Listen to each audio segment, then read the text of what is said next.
You are now listening to Vigilantes Radio, presented by the Only One Media Group. This is the people's choice for quality interviews, celebrities and special guests.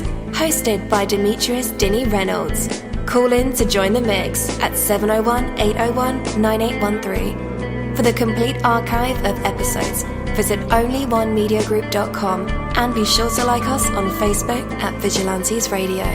We welcome all. Enjoy the show.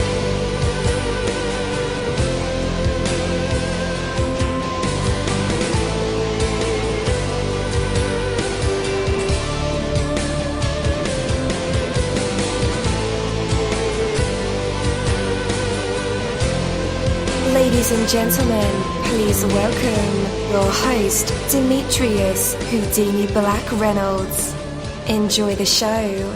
Hey, welcome to Vigilantes Radio. I'm your host, dini-mussolini. Now, this is a pre-recorded show, so I can't wait to get this particular episode to you guys. Thank you guys for always tuning in, when we do the live shows, and also for just going back and hearing the commentary and playback from our pre-recorded episodes as well. So I appreciate that very much. We have a very special guest for this evening, so we'll be talking about a few things. But for right now, I want you guys to look ahead, and you will endure. The troubles and challenges you face today will soon seem like they're so tiny and insignificant. Keep going forward. Keep moving steadily towards your goals. Keep moving, and your dreams will become a reality. Every hardship you face makes you stronger and more capable. Every setback gives you much more determination. Every hurdle you get past brings you that much closer to your goals. If you look down, the ground you cover won't seem like much. Rather, look ahead. Your steps will seem light, your progress swift, and your burdens bearable. Look ahead to where you're going. Keep in mind why you want to get there. Your dreams will pull you towards them if you remember to let them. Take that from me, Dini-Mussolini. That is my word, and word is bond. You're live in the mix. Let's get this started.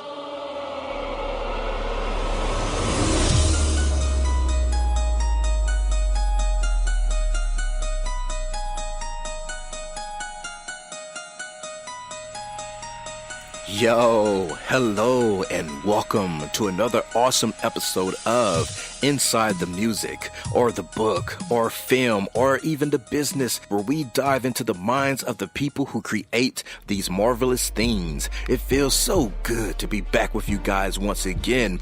Big ups to my folks who are indigos, crystalline, or the starseeds, for my Vigilantes audience family, for my hooligans, and shout out to my people who are vegetarian or vegans. If you're in a struggle like me, we are averaging over 37,000 live listeners, and we've been at this for 5 solid years. I appreciate to all you guys who've been rocking with the kid on this journey, and we are still evolving, baby. It is all because of you, most definitely. We are the people who have dedicated their lives to music, spirituality, business, literature, art, films, and research in every aspect. And we want to allow you an opportunity to tell your story. Man, we've had celebrities on our show, from Grammy Award-winning artists, nominees, to actors, comedians, CEOs, technology revolutionaries, visual artists, from authors to professors, and vampires. Or people who think they're vampires. It doesn't matter who you are or where you come from. Come on our show and talk to me. So check it out to book your interview or to appear on my other show called Skeptics. Email me at vradio@onlyonemediagroup.com, and that's V as in Victor. We hope to get the stories behind these unique people and give them a chance to tell their truth to us and the universe. That is Vigilantes Radio sole purpose. You know the number to dial, 701-801-9813. Share that number with your buddy right now and tell them to tune in to connect with us or our guests, or you can hop in the mix directly from our website, which is onlyonemediagroup.com. Right from the homepage, you can slap that go live button and you'll be here live in the mix and in the chat room with all of us. So feel free to shoot over some questions to ask our guests while they are here, but only as time permits. Sometimes my guests and I talk entirely too much. And as always, all episodes are available for free download, and you can grab them from either Spreaker.com/only1mediagroup, iTunes, Player.fm, YouTube, any app from the Google Play or iTunes Store, or over at our website. And that goes for every single episode that we've ever aired. Well, today's interview is the Sarita Lynn interview, and again, I'm your host, dini-mussolini. Our interviews go beyond the music, the books, the movies, the businesses, and into the minds of the artists or people who create these marvelous aspirations. From researching our special invited guests, mining for details, watching, reading, listening to everything we can. We're like TMZ, digging out all the secrets. Our interviews are designed to bring out the best answers possible through provoking questions that have real substance. Well, we aren't like TMZ, but it was worth a shot, though. A sincere warm welcome to Sarita Lynn for being on our show this evening. We'll have an absolutely amazing time talking with her about her book, her life. Point B, I'm sure she has a lot of incredible things to say here, and I don't want to give away too much in this monologue. So let's go ahead and welcome her to our show. Sarita, how's it going? It's great. How are you? Thanks for having me on. Awesome. How are you feeling on this Monday? I'm doing great. I'm in the DMV area. It's kind of cold, but I'm excited to be here to share my story. Awesome. We're so glad that you're here. You got one incredible testimony. There's not a great deal or size amount of information about you on this thing that we call the internet. So I guess that's why we have you here to tell us the stories. Tell us about your life from your, of course, from your point of view, because you lived the life, right? Yes, I'm the best to tell it. Yeah. One thing that I really appreciate is hearing like the backstories of authors, writers, singers, just people in general. So I guess that's where we'll start. What is the life of Sarita Lynn all about? Yes, so the life of Sarita has many components, and I guess it depends who you may ask. But since you're asking me, I will say my life is the life of a person who has struggled with being an enabler for the majority of her life. I have a big heart. I've always wanted to help individuals to see the best in others, and sometimes I allow my desire for others to impede in their development. And so growing up, I learned that enabling can be a learned behavior. I witnessed my mother enabling my father. My grandmother had enabled her husband. And so inevitably, I had learned the behavior that's how you support people. And I realized that is really not support. And so growing up, again, I just wanted to always help other people.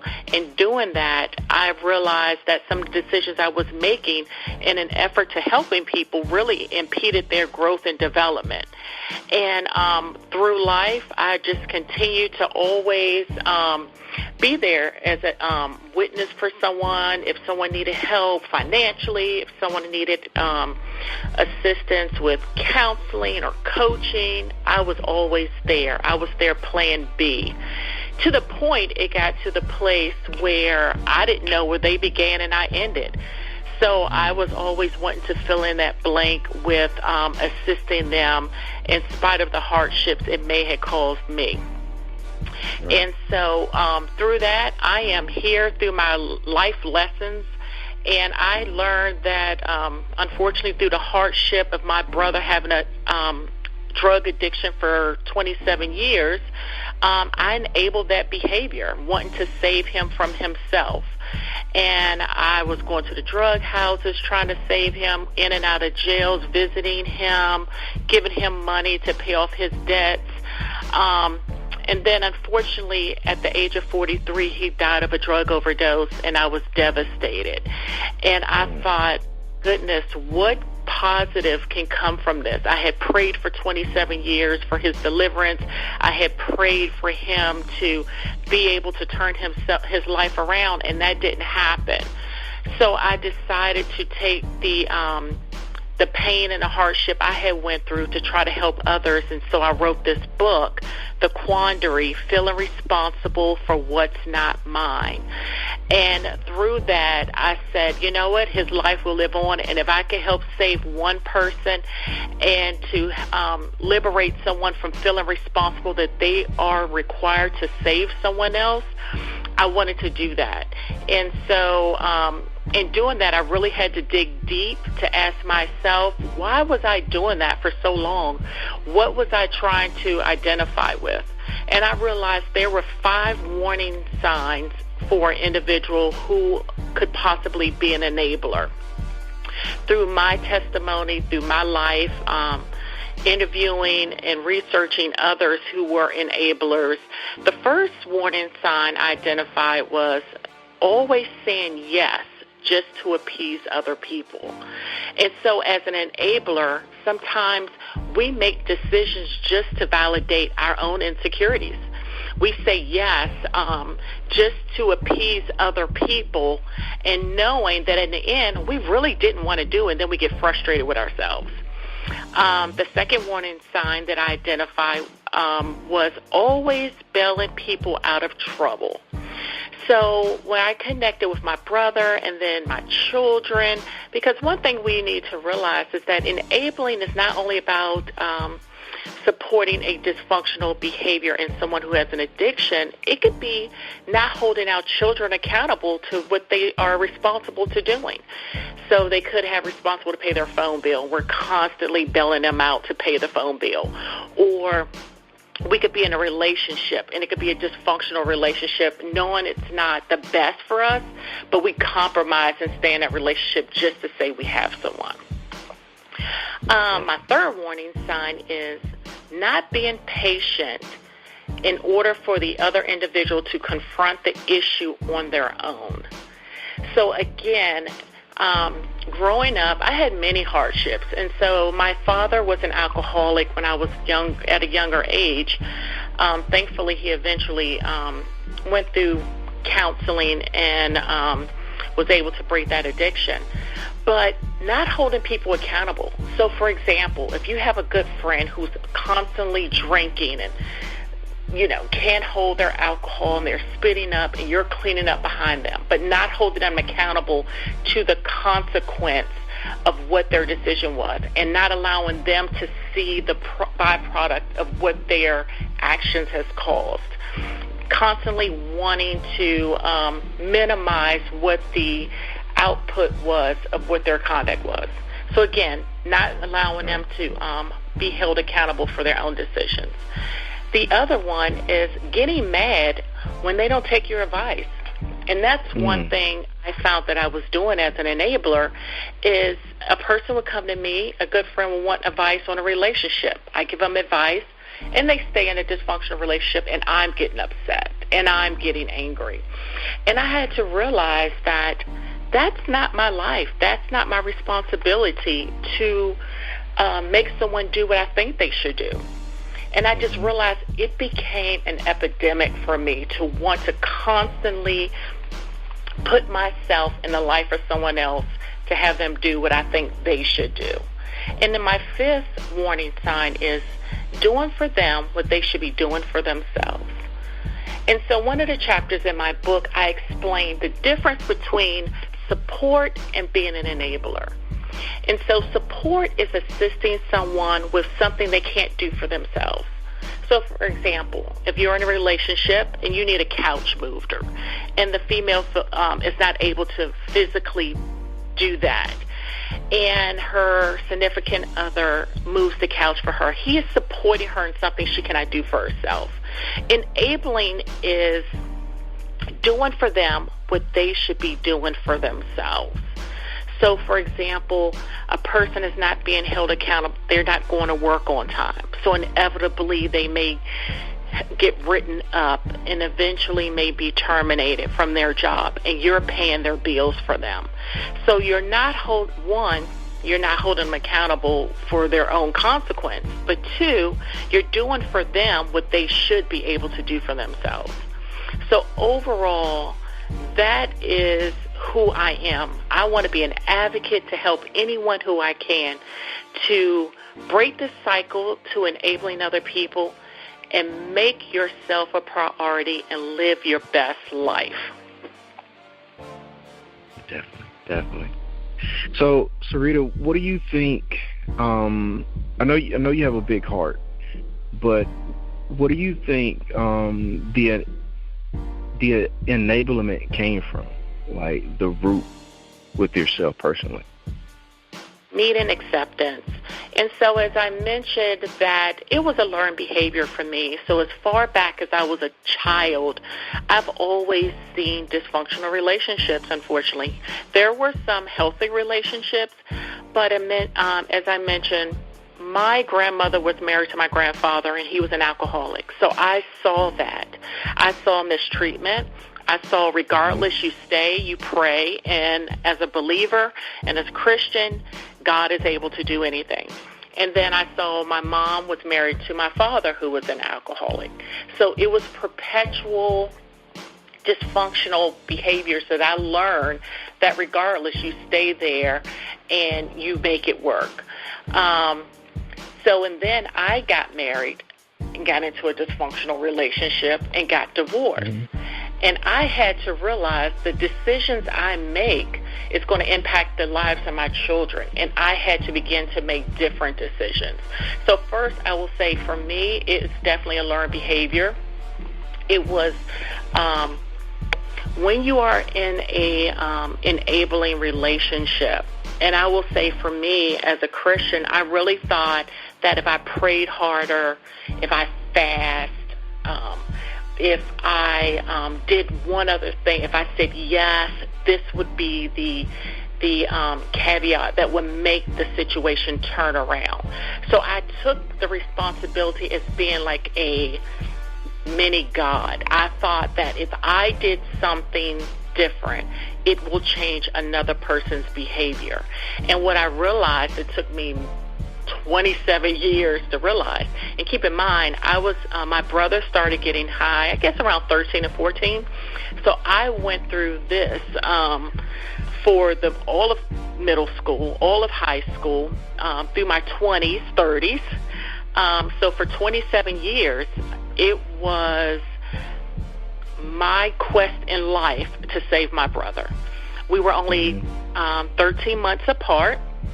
We were super close, and because we were so close in age, my mother would tell me, "That's your child, Sarita," because she didn't want me to get jealous because we were so close.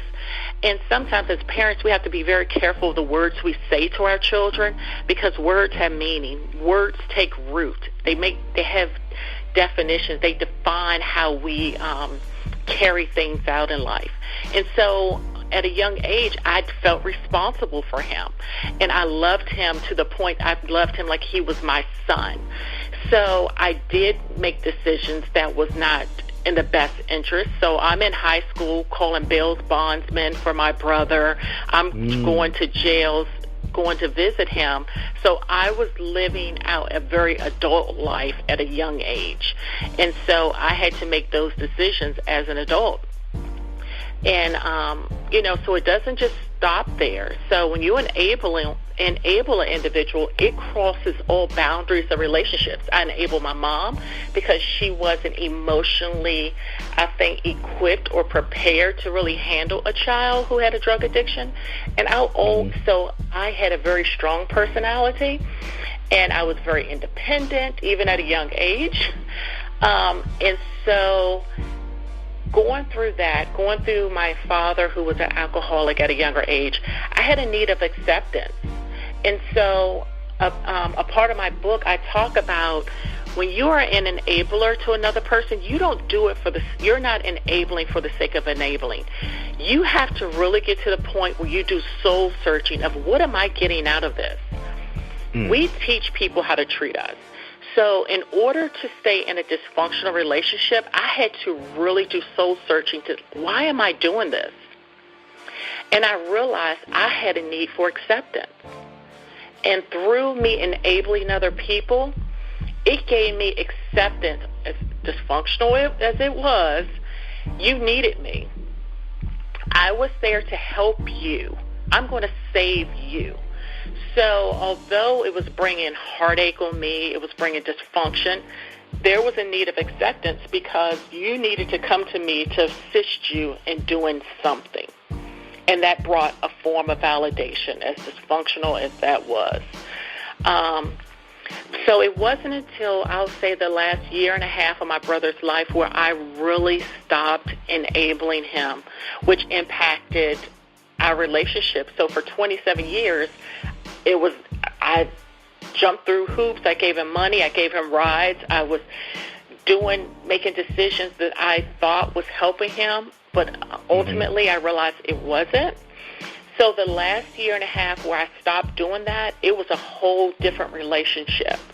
He felt like, you're being different. You think you're too good for me now. And I had to be strong in my stance that I had to be strong for me and my daughters, that this is my new norm. And that was hard to do.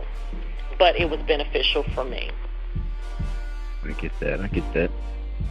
Okay. So the quandary, feeling responsible for what's not mine. Very powerful statement there. And a lot of in-depth as well. So I ensure the book is full of inspirational messages that seem to be designed to help people evolve, encourage, and comfort, some folks that are in those predicaments. From an outside perspective,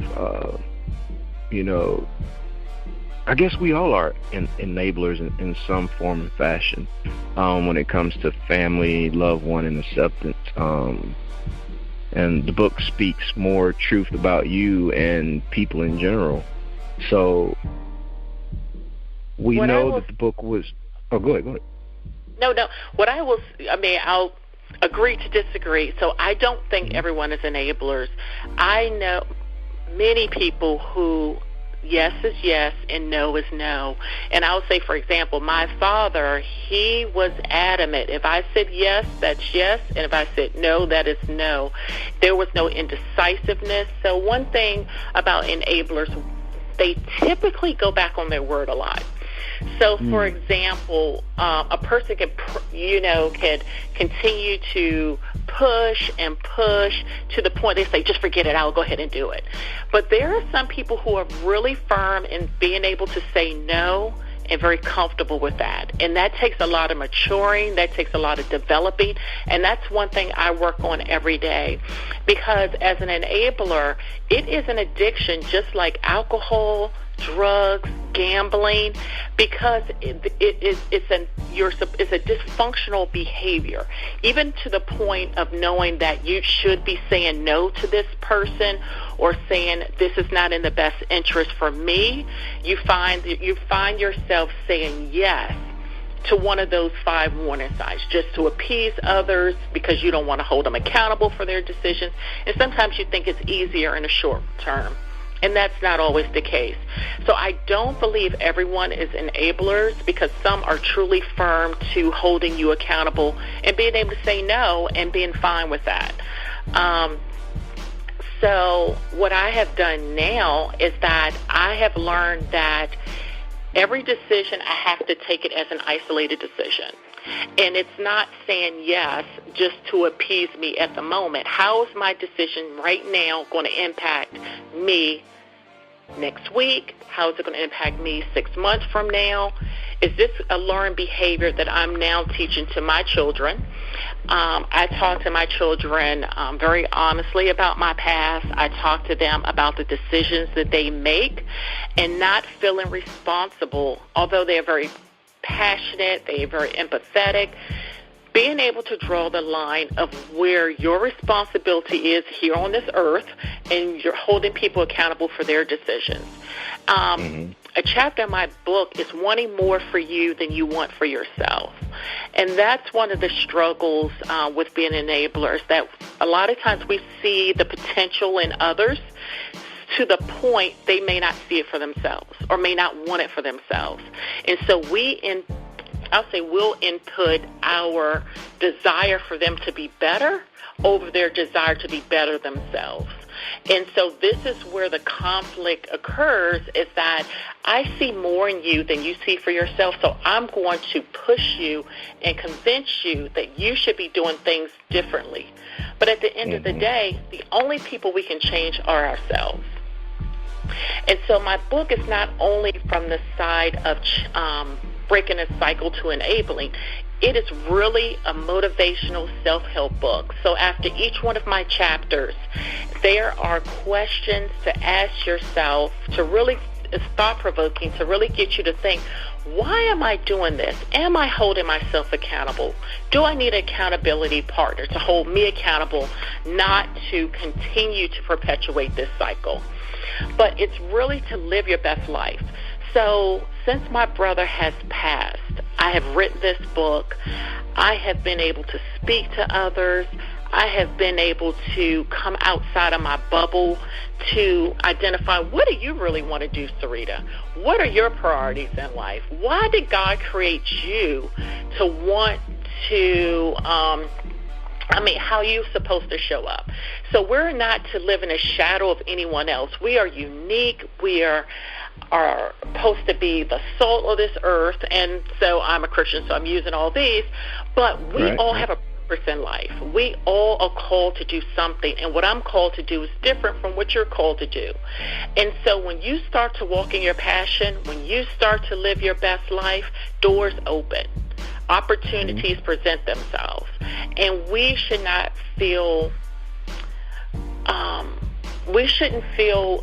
as if that's making us a bad person because we've made ourselves a priority. So for so long, I thought my job was to help for everyone else, and I was last. So my thought process is totally different, is that I can't be good for anyone else until I'm living my best life, until I am doing what I'm supposed to do. That now I'm a better person. I'm a better mother. I'm better in my relationships. I'm a better sister. I'm a better daughter. I'm a better leader in my community. So I have been able to step in different arenas because my thought process, it has to start with your thought process.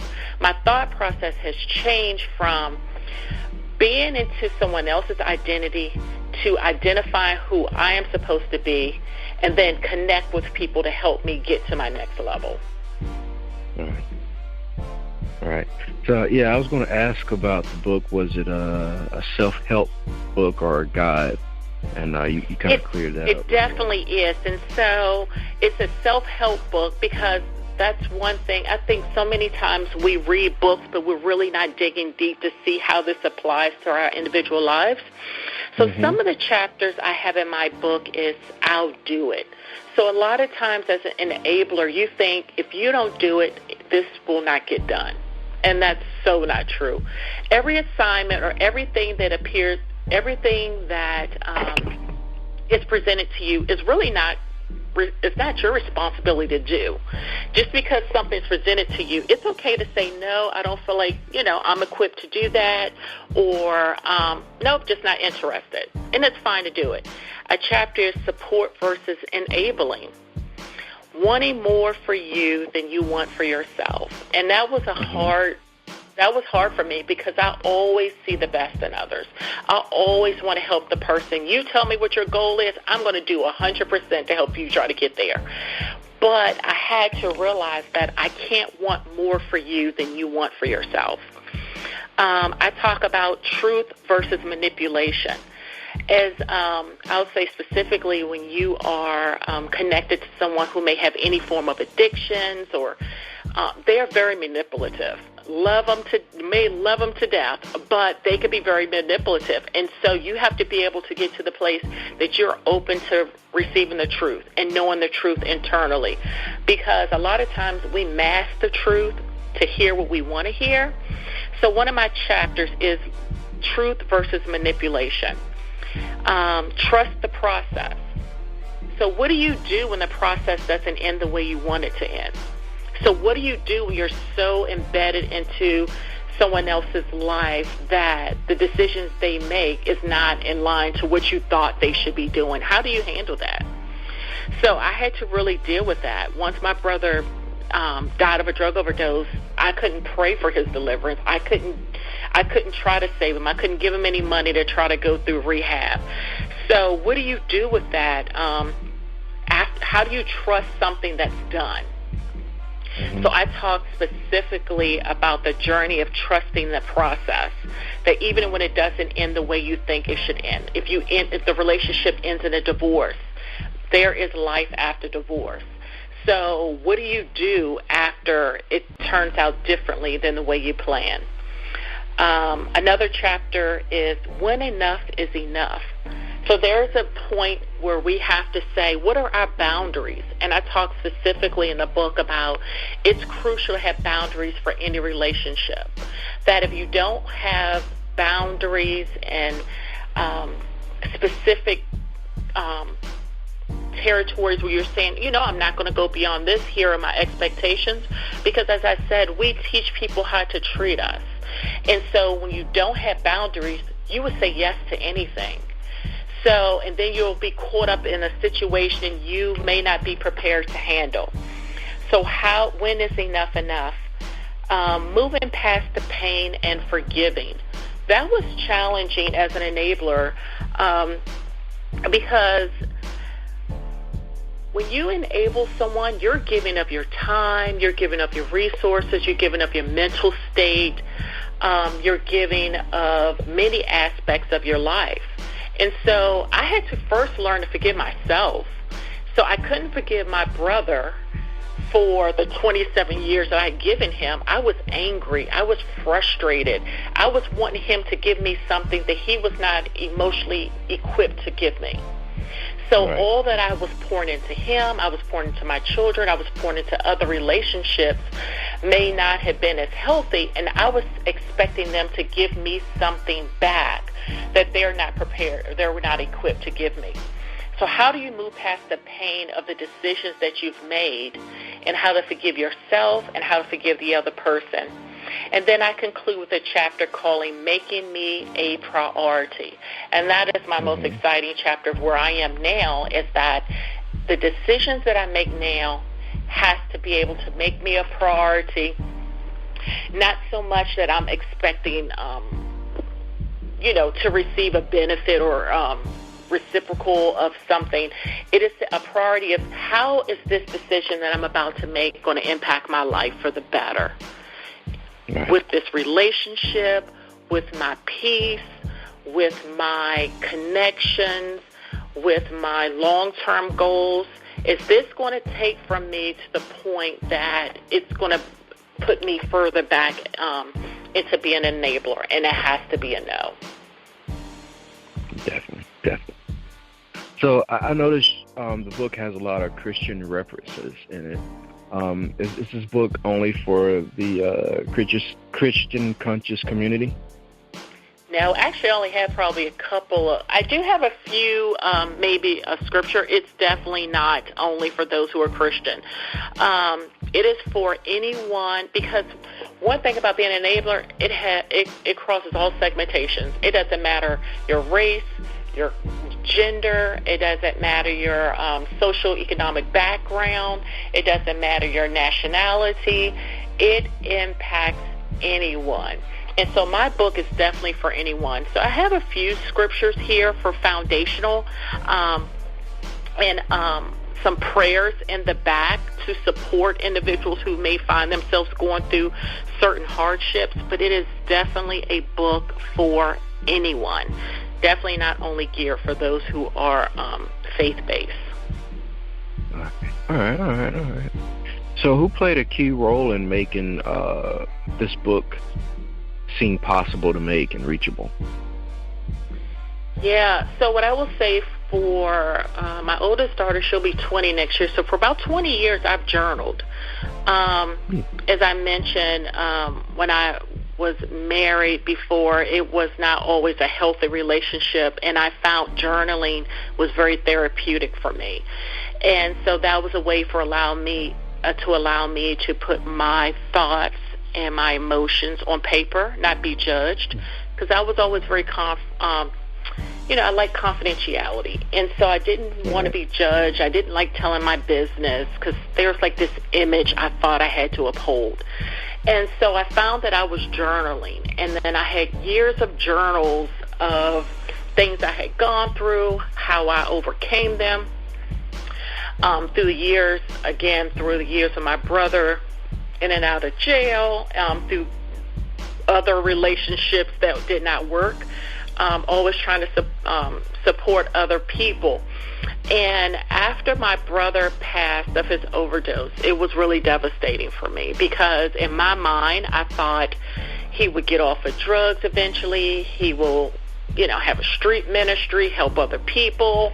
I just had it in my mind that's how it was going to happen. Nothing would have told me he was going to die of overdose. So when it happened, I'm thinking like, wow, what do I do now?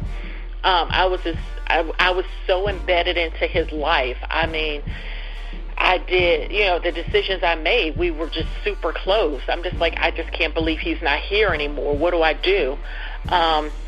And so I was working full time, and they were offering volunteer exit packages where you can raise your hand for severance and you can leave the organization. I had been there 13 years.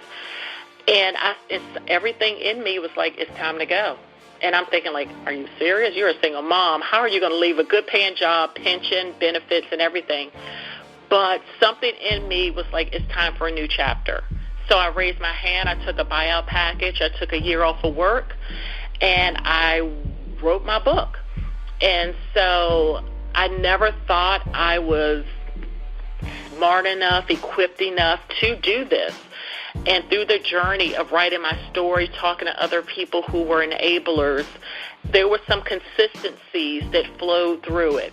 And I started documenting that. And through the journey, I took a course in how to self-publish. So I started a publishing company to self-publish the book. And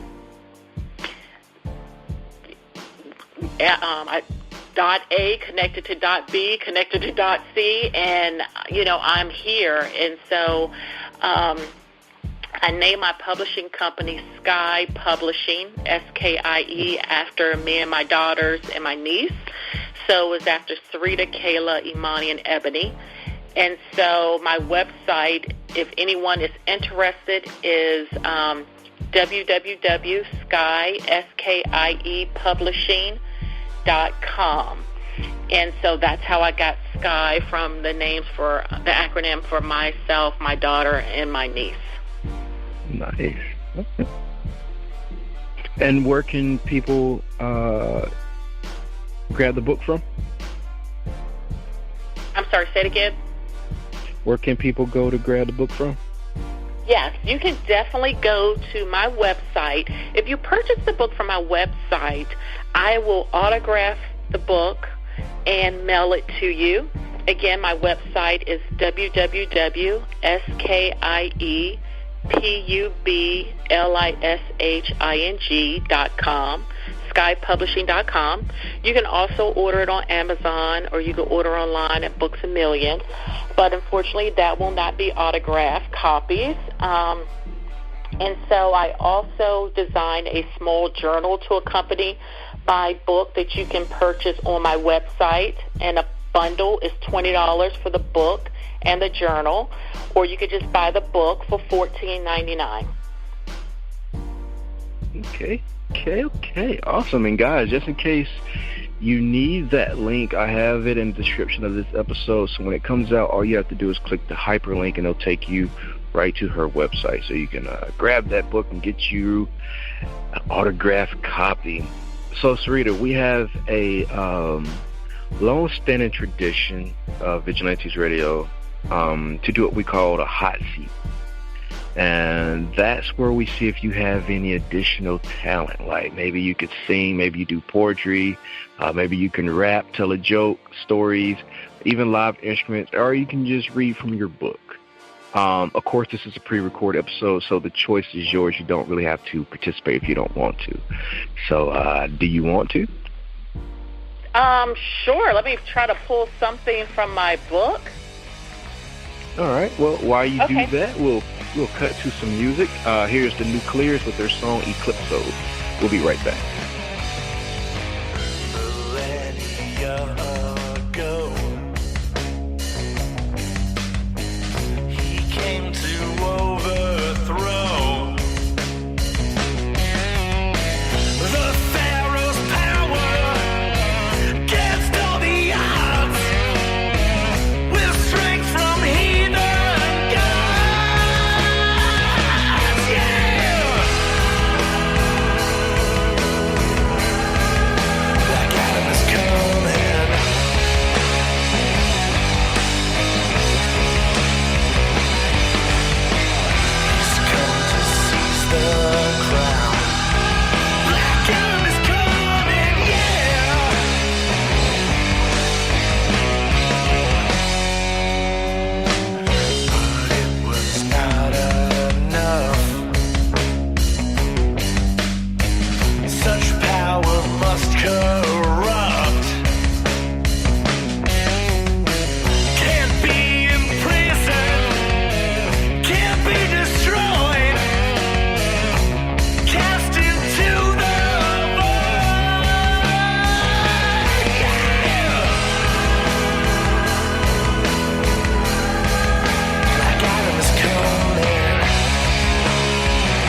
with their song Eclipso 2 from their album Black Adam. Excellence does not just happen. It comes with a price. To achieve excellence in any pursuit can be tedious and exhausting. It requires courage and commitment. And excellence demands constant vigilance. Always there are those anxious to pull you down. It will seem that the competition is way out ahead of you because they're taking shortcuts. Those shortcuts will eventually be their downfall. The path to lasting wealth and abundance is excellence. In your work and your attitude and your desire to serve and your thoughts and your spirit, nothing less will completely fulfill the enormous potential that you possess. You owe it to your own possibilities to pursue excellence. In the challenge of excellence lies its value. Strive for excellence and you'll become the best you can be. Take that from me, dini-mussolini. That is my word, and word is bond. But for right now, let's bring back the woman of the moment, Sarita. You're back with me and in the hot seat. What do you have for us? Yes, I wanted to read a portion of my introduction in the book, The Quandary, Feeling Responsible for What's Not Mine. Okay. So this book was birthed from a desire to be everything to everyone while depleting myself. Somehow my decisions led me to gravitate to the neediest of people in hopes of rescuing and fixing them while masking my own internal voids. I didn't like to see anyone lacking or hurting, so I took it upon myself to insert my abilities to circumvent his or her learning experiences. I've always had a big heart with no boundaries. When I love hard.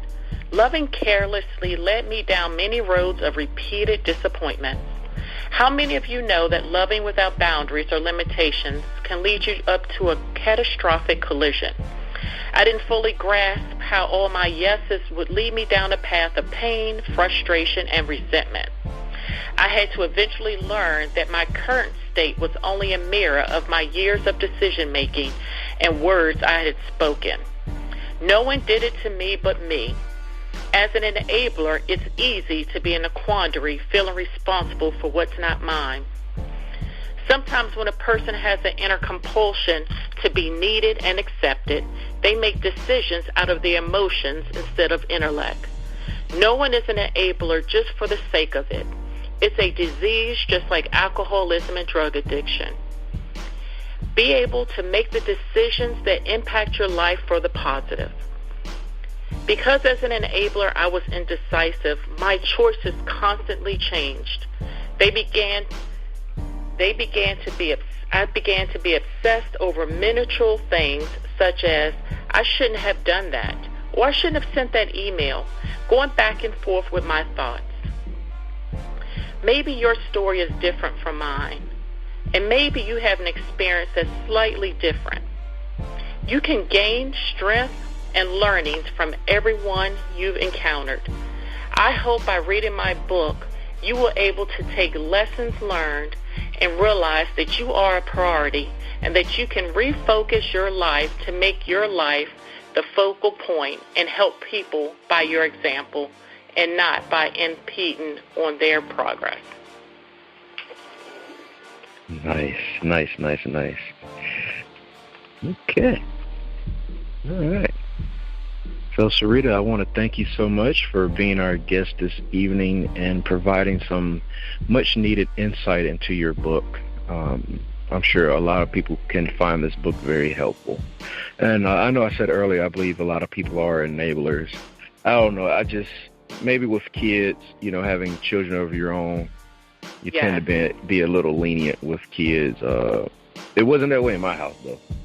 Like you mentioned. No, mine either. And so I think because it wasn't that way in my house, I thought my dad was very strict. He was very strict. Yeah, I was like, I am never going to be that way when I have my children. He was too strict on me. And I think we sometimes go to the extreme of the opposite, and there should be a happy median to that point.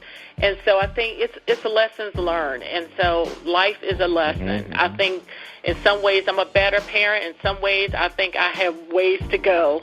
And so at the end of the day, it's about improving each generation at a time. And because I want my daughters to be better parents than even I am. Make decisions that I didn't, and so I try to give them information to set them up for success. Definitely true words. Well, thank you so much, Sarita. Looking forward to speaking with you again. Thank you. I appreciate you having me. Yes. Have a great one. You too. Bye-bye. Thank you, my Vigilantes family, as always, for checking out my podcast over here at Vigilantes Radio. All episodes are available for free download, and you can grab that from either Spreaker.com/Only One Media Group, iTunes, YouTube, any app that's on a Google Play or iTunes store, or our website. And that goes from every single episode that we've ever aired. If you'd like to request music or a particular guest or send something for me to play, email it to vradio@onlyonemediagroup.com. If it's music, please label it by artist and title. Here's my disclaimer. We are genre-free, we do not judge, and we absolutely do not base our opinions on hearsay, but facts alone. And actually, you can scratch all of that because all of my opinions are always right. That's the bottom line. This is my show, so deal with it. Nah, just kidding. On behalf of myself, Dini-Mussolini, I appreciate all you guys for tuning in, either afterwards or live with us. Spread the word, because sharing is caring. We stepped up our game just for you guys and our guests to make sure that you have the best experience here on our show. Be sure to connect with us on Facebook, Twitter, Instagram, Tumblr, as well as Spreaker. We always follow back. That is the number one rule. Okay, well, just remember to be yourself and be absolutely great at just doing that. Avoid being too comfortable, because you're messing with your potential when you do that. Peace and have a good night.